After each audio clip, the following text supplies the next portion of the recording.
तो झारखंड में बीजेपी तकरीबन आधा दर्जन सीटों पर उम्मीदवारी को लेकर के अंतिम माथापच्ची में लगी हुई है। बीजेपी की केंद्रीय चुनाव समिति में हुई बैठक के दौरान चयनित नामों में आंशिक परिवर्तन होना है और इस पर बात करते हुए चुनाव सह प्रभारी हेमंता बिस्वा शर्मा ने कहा कि अंतिम रूप से प्रत्याशियों के नाम पर विचार किया जा चुका है।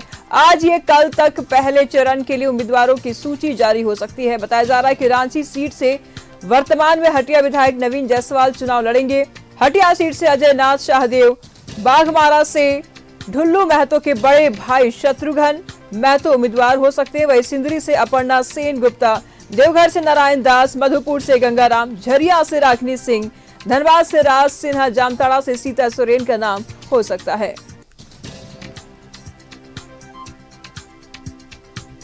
तो झरिया से राखनी सिंह धनबाद से चुनावी अखाड़े में खड़ी होंगी, तो वहीं जामताड़ा से सीता सोरेन भी अपनी किस्मत आजमाएंगी। और साथ ही साथ बीजेपी आज या कल प्रत्याशियों की लिस्ट जारी कर सकती है। हटिया से अगर बात कर लें तो हटिया से विधायक नवीन जायसवाल चुनाव लड़ेंगे। हटिया सीट से अजय नाथ, बाघमारा से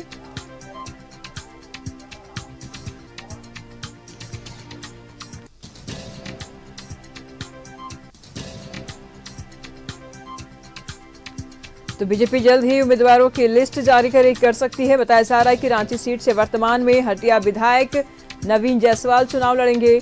हटिया सीट से अजय नाथ शाहदेव, बाघमारा से ढुल्लू महतो के बड़े भाई शत्रुघ्न महतो उम्मीदवार हो सकते हैं। सिंदरी से अपर्णा सेन गुप्ता, देवघर से नारायण दास, मधुपुर से गंगाराम, झरिया से राखनी सिंह, धनबाद से राज सिन्हा, जामताड़ा सीट से सीता सोरेन का नाम हो सकता है।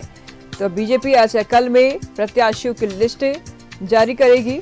चुनाव सह प्रभारी हेमंता बिस्वा शर्मा ने कहा है कि आंशिक तैयारी हो चुकी है और अब अंतिम रूप से प्रत्याशियों के नाम पर विचार किया जा रहा है। बीजेपी तकरीबन आधा दर्जन सीटों पर उम्मीदवारों को लेकर के अंतिम माथापच्ची में लगी हुई है। बीजेपी की केंद्रीय चुनाव समिति में हुई बैठक के दौरान चयनित नामों की घोषणा कर सकते हैं। तो रांची सीट से नवीन जायसवाल,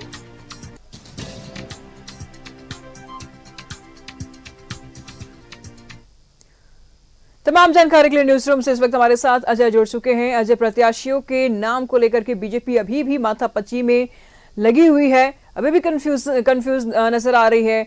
हटिया सीट पर कौन से प्रत्याशी उतारेगी बीजेपी, क्योंकि इस यहाँ पर हटिया सीट की अगर बात कर ले अजय, तो अभी भी कंफ्यूज नजर आ रही है बीजेपी।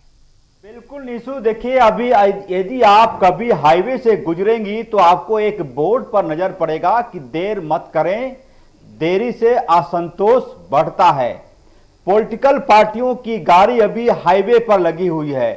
कौन गाड़ी से उतरेगा, कौन गाड़ी पर चढ़ जाएगा, कौन अपनी गाड़ी बदल लेगा, ये तमाम चीजें हैं। कौन अपनी यात्रा बीच में रोककर उतर जाएगा, ये तमाम चीजें हैं। अभी कई प्रकार के खेल होने बाकी हैं। इधर वाला उधर, उधर वाला इधर। उमाकांत रजक कल दोपहर के पहले तक आजसू के प्रमुख नेताओं में नाम उनका माना जाता था।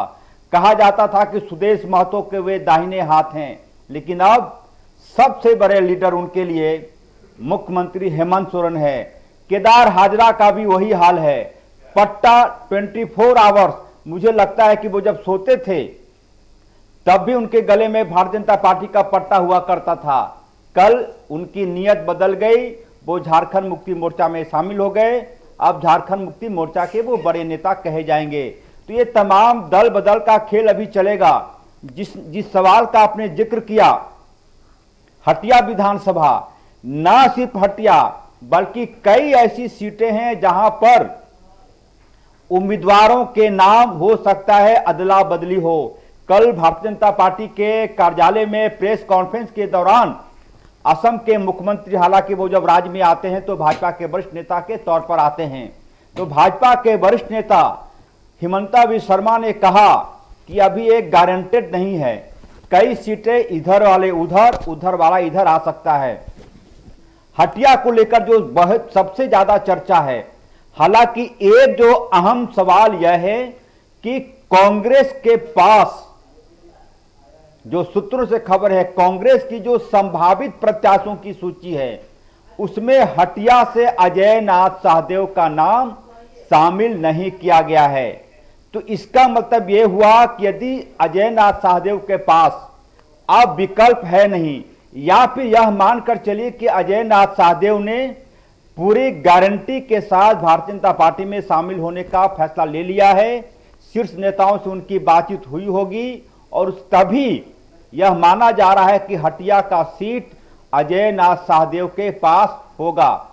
कई प्रकार के कयास, कई प्रकार की चर्चाएं, चुनाव के समय ऐसी चर्चाएं आपको अमूमन कई प्रकार की चर्चाएं सुनाई पड़ेगी। कई प्रकार की ऐसी चर्चाएं हैं जिसे बोलते हुए मुझे हंसी भी आ जाती। एक सज्जन बोल रहे थे चाय की दुकान पर कि यदि, मैं कह रहा हूं कि ये चर्चाओं का जो दौर है वो किस प्रकार से चलता है निशु, चुनाव के दौरान एक सज्जन कांग्रेस कार्यालय के आसपास जो चाय की दुकानें होती हैं या फिर पॉलिटिकल पार्टियों के पास जो कार्यालय के पास जो गपशप का जो दौर चलता है, कई प्रकार की चर्चाएं हो रही थी। तो ये तमाम तरह की चर्चाएं, हालांकि हटिया विधानसभा अब तक जो जानकारी है कि वो अजय नाथ शाहदेव को टिकट मिलेगा, सीपी सिंह को बड़ी जिम्मेदारी पार्टी देगा। वे परसों से इन चीजों का मैं जिक्र कर रहा हूं, लेकिन जब तक इसकी आधिकारिक घोषणा ना हो जाए तब तक कहना मुश्किल है। लोजपा को चतरा का सीट दिया गया है। वीरेंद्र प्रधान लोजपा के प्रदेश अध्यक्ष हैं, वो पूरी तरह से उखड़े हुए हैं। पिछले कल दोपहर 3 बजे के बाद से उखड़े। उन्होंने वीरेंद्र प्रधान को जब इस संवाददाता ने फोन किया जी, तो ऑफ द रिकॉर्ड, यानी कि छापने के लिए नहीं, बोलने के लिए नहीं, टीवी पर दिखाने के लिए नहीं, उन्होंने कहा कि लोजपा के मान मर्यादा का भाजपा ने मटिया मेट कर दिया है। उनके वर्ड थे, यह कहते हुए कि इसको ऑफ द रिकॉर्ड माना जाए, लिहाजा ऑफ द रिकॉर्ड ही मैं कह रहा हूं। उसी प्रकार से जदयू के खीरू महतो अपने बेटे को मांडू से चुनाव लड़ाना चाहते थे, 2 ही सीट मिला। सरयू राय को जमशेदपुर पश्चिम, तमार राजा पीटर को जदयू को 2 सीटें भाजपा ने दी है जी। खीरू महतो भी बवाल करने के मूड में है। अब क्या बवाल कर पाएंगे, कितनी ताकत है, नीतीश कुमार क्या कहते हैं, पटना से क्या फरमान आता है, ये तमाम चीजें हैं। अंतिम सत्य कुछ भी नहीं होता निशु, यह मानकर चलिए। ये कह देना कि अजय नाथ शाहदेव ही टिकट लेंगे हटिया से, सीपी सिंह रांची से नहीं लड़ेंगे, ये अंतिम सत्य मानकर मत चलिए। राजनीति में अंतिम सत्य तब तक मुकम्मल नहीं माना जाता जब तक उसको होते हुए आदमी ना देख ले, इंसान ना देख ले। जैसे क्रिकेट के बारे में कहा जाता है कि जब तक अंतिम बॉल ना फेंक दिया जाए तब तक क्रिकेट का रिजल्ट क्या होगा कहना मुश्किल है। उसी प्रकार से राजनीति में जब तक वो चीजें आपको होता हुआ ना दिखाई पड़े, यानी कि वर्तमान में, तब तक इन चीजों का विश्वास बहुत ज्यादा नहीं किया जाना चाहिए। कौन इस बात को जानता था कि उमाकांत रजक जो चंदन क्यारी सीट आंसू का माना जाता था, वहां पर एक चर्चा यह भी चली थी, जब चर्चाओं की ही बात हो रही है, एक चर्चा यह भी चली थी कि हो सकता है कि चंदन क्यारी की सीट आंसू को दे दिया जाए और अमर बावरी को कांके से चुनाव लड़ाया जाए। ये चर्चाएं चली थी भारतीय जनता पार्टी के कार्यालय में, कई बड़े नेता भी इस बात की चर्चा कर रहे थे। तो चर्चाएं हैं, चर्चाओं की बात करेंगे तो इस तरह की बातें निकलेंगी।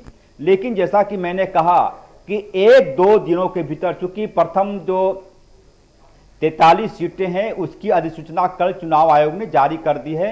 अब नॉमिनेशन का दौर है, आज शनिवार है, कल रविवार है, तो ये 2 दिनों का जो वक्त है 48 घंटे का, इसी 2 दिनों में सब कुछ होना है। प्रथम सीट के लिए क्या कुछ होगा, नहीं होगा, लोजपा तमार ये चतरा से चुनाव लड़ेगी या फिर बगावत करेगा, जदयू 2 सीट पर खुश है या नहीं खुश है। सुदेश महतो के कल घर गए थे हिमंता शर्मा, उनको भी मनाने की कोशिश हुई। टुंडी सीट आंसू मांग रहा है, कांग्रेस का भी यही हाल है।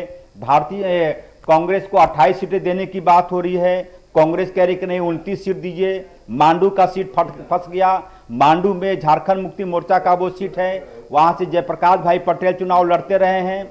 अब कांग्रेस कह रही है कि जयप्रकाश भाई पटेल मेरे यहां आ गए तो वो सीट कांग्रेस को दे दीजिए। ये तमाम तरह का चीज है। 48 घंटे का वक्त बेहद ही निर्णायक है।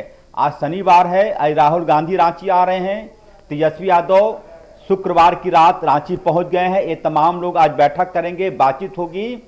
इसमें सबसे बड़ा सवाल यह होगा कि मुझे लगता है कि कांग्रेस को बड़ा दिल दिखाना होगा। आप कल्पना कीजिए निशु कि यदि कांग्रेस को 28 सीटें मिल गई और सभी 28 सीटों पर कांग्रेस के प्रत्याशी विजय हो गए, तो क्या कांग्रेस कोटे का कोई व्यक्ति मुख्यमंत्री बनेगा? इस सवाल का जवाब होगा नहीं। इसका मतलब यह हुआ कि आपको यदि सत्ता में वापस आना है तो थोड़ा बड़ा दिल दिखाइए। यह मानकर चलिए कि भारतीय जनता पार्टी को हराना है, यह मानकर चलिए कि अपनी सरकार को कंटिन्यू करना है। अल्टीमेटली यदि INDIA फोल्डर को बहुमत मिलता है तो मुख्यमंत्री हेमंत सोरेन ही होंगे। और झारखंड मुक्ति मोर्चा को भी बड़ा दिल दिखाना होगा कि कई बार कई ऐसी सीटें होती हैं जो कि ट्रेडिशन से हटकर व्यक्ति वहां पर महत्वपूर्ण हो जाता है। मांडू की सीट की मैं चर्चा कर रहा हूं। जयप्रकाश भाई पटेल की वहां अच्छी पकड़ है मांडू विधानसभा क्षेत्र में। यदि वो कांग्रेस में आ गए और यदि वो सीट की मांग कर रहे हैं तो मुझे लगता है कि झारखंड मुक्ति मोर्चा को यह कहते हुए त्याग करना चाहिए कि अल्टीमेटली उनके ही नेता मुख्यमंत्री बनेंगे। जैसा कि मैंने कहा कि 28 सीट भी कांग्रेस को मिल जाता है और तमाम सीटों पर जीत हो जाती है, तो क्या कांग्रेस का कोई व्यक्ति मुख्यमंत्री बनेगा? सवाल का जवाब होगा मुख्यमंत्री का जिक्र नहीं। कर रहे हैं आप अजय, तो ऐसे में सवाल ये भी उठ रहा है कि बीजेपी अभी भी चेहरे को लेकर के स्पष्ट नहीं है और ऐसे में चुनावी मैदान में उतर रही है। ड्राइविंग सीट पर कौन होगा बीजेपी की तरफ से? भारतीय जनता पार्टी की ड्राइविंग सीट पर कोई भी व्यक्ति हो सकता है। ऐसा व्यक्ति हो सकता है जिसके नाम की कोई चर्चा नहीं है जी। मुख्यमंत्री का चेहरा देने से भारतीय जनता पार्टी में बवाल हो सकता था, क्योंकि कई ऐसे नाम हैं जो कि मुख्यमंत्री बन सकते हैं। पहला नाम अर्जुन मुंडा का आप ले लें, वो राज्य के मुख्यमंत्री रहे हैं, वह भी चेहरा हो सकते हैं। उसके बाद अर्जुन मुंडा के बाद चंपई सोरेन भारतीय जनता पार्टी में शामिल हो गए, वो भी मुख्यमंत्री हो सकते हैं। उसके बाद और कई नाम हैं जो ऐसे नाम हैं। यह सवाल जो आपने पूछा है, ये हिमंता बिस्वा शर्मा से न्यूज 11 में कई दफे सवाल किया कि दुल्हा कौन होगा। उन्होंने कहा कि बारात बन जाने दीजिए, दुल्हे का भी नाम तय कर देंगे।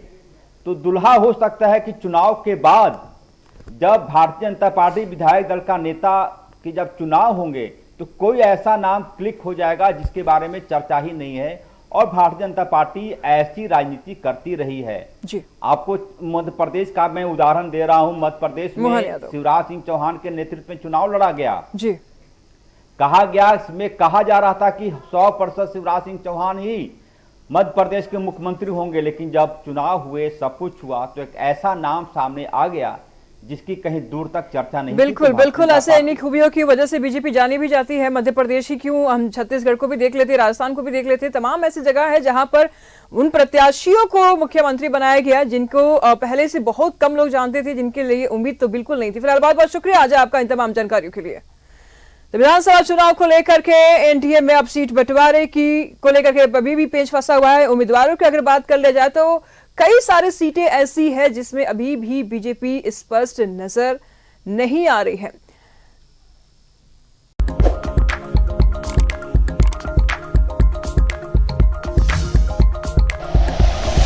Like and share videos, subscribe करें हमारा चैनल और प्रेस करें बेल आइकॉन। न्यूज़ 11 भारत, सच है तो दिखेगा।